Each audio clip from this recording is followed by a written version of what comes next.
पवारांच्या मिश्किल स्वभावाची साक्ष देणारे हे काही व्हिडिओज होते आणि सध्या आपण दृश्य पाहतोय बारामतीतल्या अहिल्याबाई होळकर मेडिकल कॉलेज बाहेरची नेते पोहोचायला सुरुवात झालेली आहे।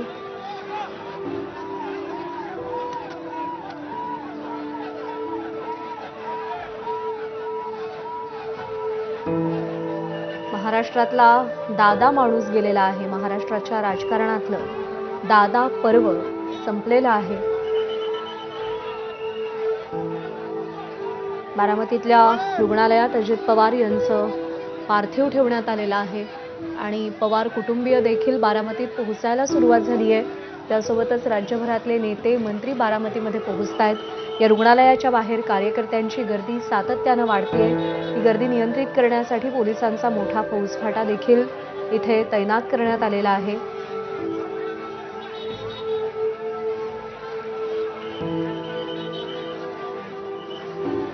राज्यभरातल्या मंत्र्यांनी, नेत्यांनी, केंद्रीय मंत्र्यांनी सुद्धा आपल्या भावना व्यक्त केलेल्या आहेत। अजित पवारांसारखा दिलदार, दिलखुलास माणूस असा अकाली निघून जाणं ही कधीही भरून न येणारी हानी आहे, कधीही न भरून येणारी पोकळी आहे। गेली 4 दशकं महाराष्ट्राच्या राजकारणात झंझावातासारखं काम करणारे अजित पवार आज आपल्यात नाही आहेत। महाराष्ट्राच्या राजकारणाला नवे आयाम देणं, राजकारणातलं वारं फिरवणं, स्पष्ट वक्तेपणा, त्यासोबतच मिश्किल टिप्पणी, अगदी हसत हसत एखाद्याला खोचक चिमटा काढण्याची अजित पवारांची हातोटी, या सगळ्या गोष्टींमुळे अजित पवारांवरती भरभरून प्रेम करणारे त्यांचे कार्यकर्ते, तळागाळातले लोक होते।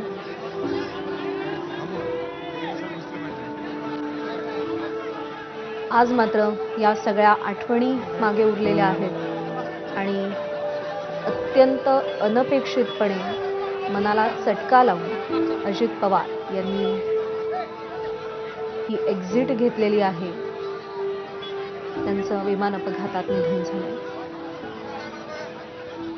मिश्किल स्वभाव, खेळकर भाषणाची शैली, अत्यंत स्पष्ट वक्तेपणा, कामाचा उरक, प्रशासनावर पकड आणि प्रचंड मोठ्या महत्वाकांक्षा असून सुद्धा वेळप्रसंगी त्यांनी दाखवलेला लवचिकपणा, या सगळ्या गुणांमुळे अजित पवार हे महाराष्ट्राच्या राजकारणातले कायमच एक वेगळे नेते, एक वेगळा चेहरा ठरले। जसं उद्धव ठाकरे म्हणाले की ते दीर्घद्वेषी नव्हते, कोणत्याही गोष्टीचा आकस त्यांनी फार काळ मनामध्ये धरून ठेवला नाही आणि त्यांचा हाच लवचिकपणा त्यांच्या राजकीय प्रवासामध्ये प्रत्येक पायरीवर त्यांना यश देणारा ठरला, लोकप्रियता देणारा ठरला।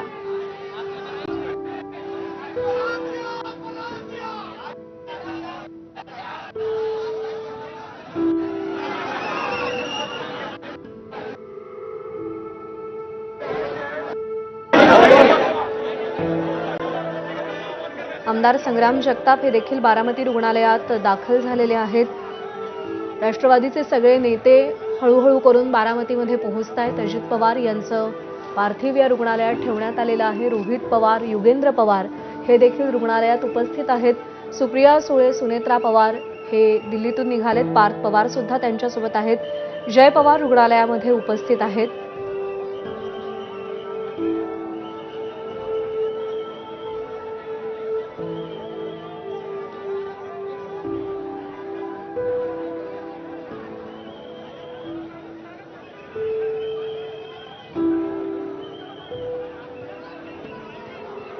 थोड्याच वेळात शरद पवार देखील रुग्णालयात पोहोचतील अशी माहिती मिळतेय।